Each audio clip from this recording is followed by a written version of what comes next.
wabarakatuh. Perkenalkan, nama saya Sera Eka Kumalasari, NIM 2019-35020. Dan saya Aslima Ros, NIM 2019-35016. Di sini kita akan menjelaskan tentang model pembelajaran Project Based Learning atau PJBL.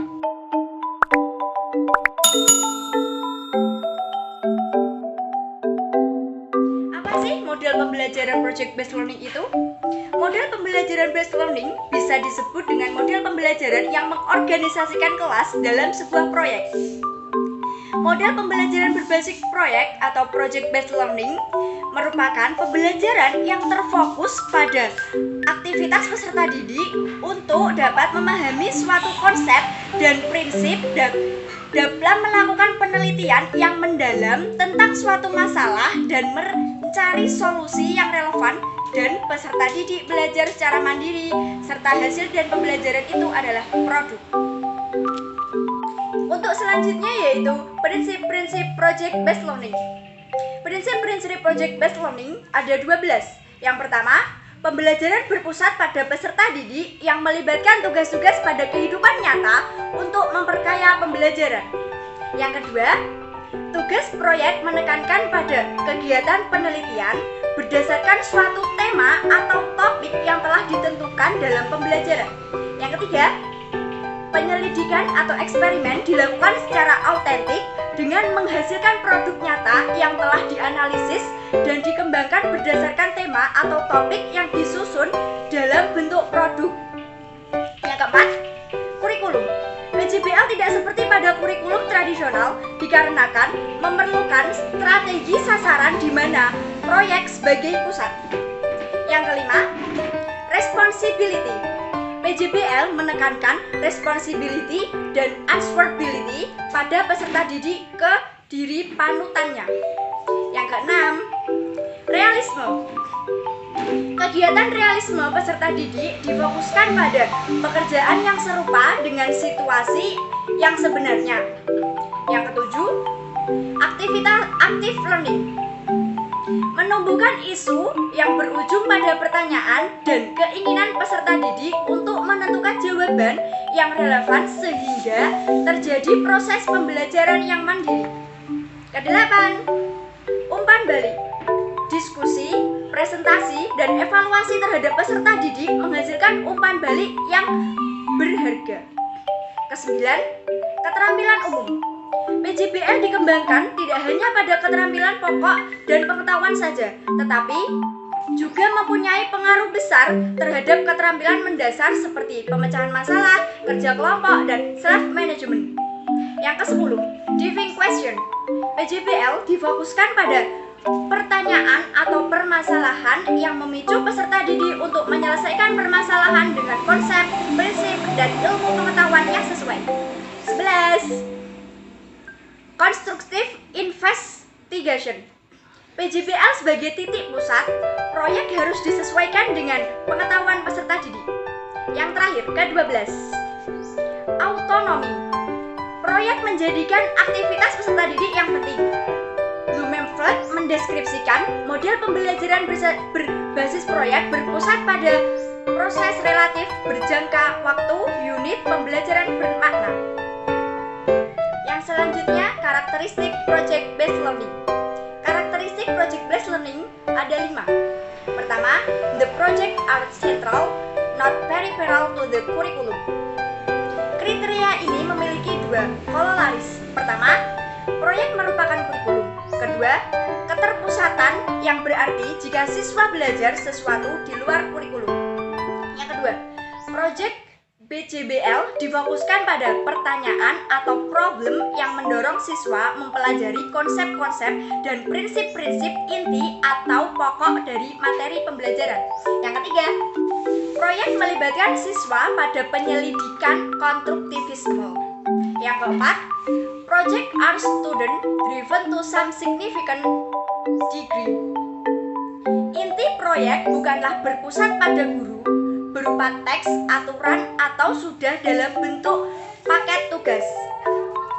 Yang kelima, proyek adalah realistis, tidak school-like.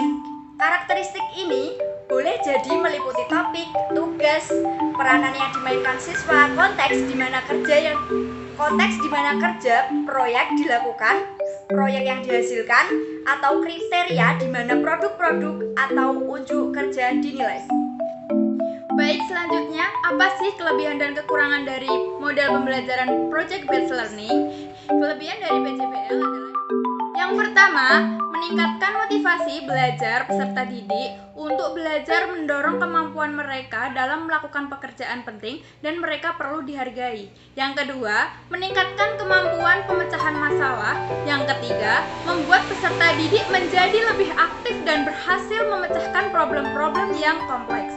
Kemudian yang keempat, meningkatkan kolaborasi antara peserta didik dan guru. Yang kelima, mendorong peserta didik untuk mengembangkan dan mempraktekkan keterampilan komunikasi. Yang keenam, meningkatkan keterampilan peserta didik dalam mengelola sumber. Yang ketujuh, memberikan pengalaman kepada peserta didik, pembelajaran dan praktik dalam mengorganisasikan proyek dan membuat alokasi waktu serta sumber-sumber lain seperti perlengkapan untuk menyelesaikan tugas. Yang kedelapan, menyediakan pengalaman belajar yang melibatkan peserta didik secara kompleks dan merancang berkembangnya sesuai dunia nyata. Yang kesembilan, melibatkan para peserta didik untuk belajar mengambil informasi dan menunjukkan pengetahuan yang dimiliki, kemudian diimplementasikan ke dunia nyata. Dan yang terakhir adalah membuat suasana belajar menjadi menyenangkan sehingga peserta didik maupun pendidik menikmati proses pembelajaran. Kemudian untuk kelemahan dari PJBL atau Project Based Learning ini, yang pertama adalah memerlukan banyaknya waktu dalam menyelesaikan masalah. Yang kedua, membutuhkan biaya yang cukup banyak. Yang ketiga, banyaknya instruktur yang merasa nyaman dengan kelas tradisional di mana instruktur memegang peran utama di kelas. Yang keempat, banyaknya peralatan yang harus disediakan. Kemudian yang kelima, peserta didik yang memiliki kelemahan dalam percobaan dan pengumpulan informasi akan mengalami kesulitan. Yang keenam, ada kemungkinan peserta didik yang kurang aktif dalam kerja kelompok. Dan yang ketujuh adalah ketika topik yang diberikan kepada masing-masing kelompok berbeda, dikhawatirkan peserta didik tidak bisa memahami topik secara keseluruhan.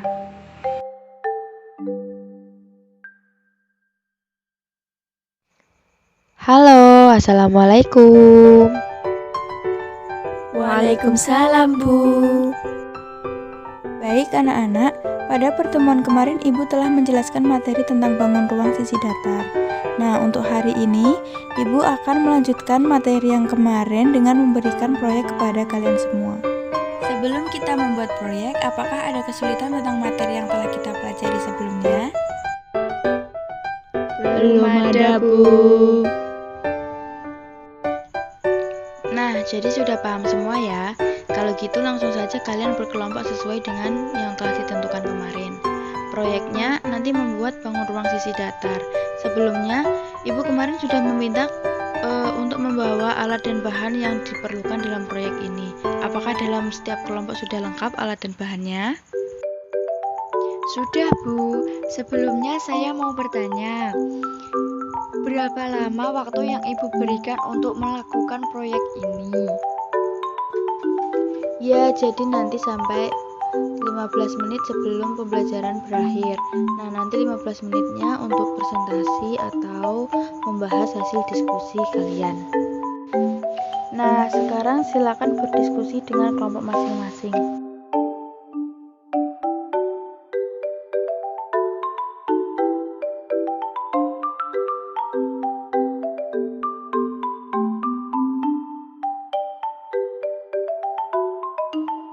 Balok merupakan bangun ruang 3 dimensi yang dibentuk oleh 3 pasang persegi atau persegi panjang dengan salah satu pasang di antaranya memiliki ukuran yang berbeda.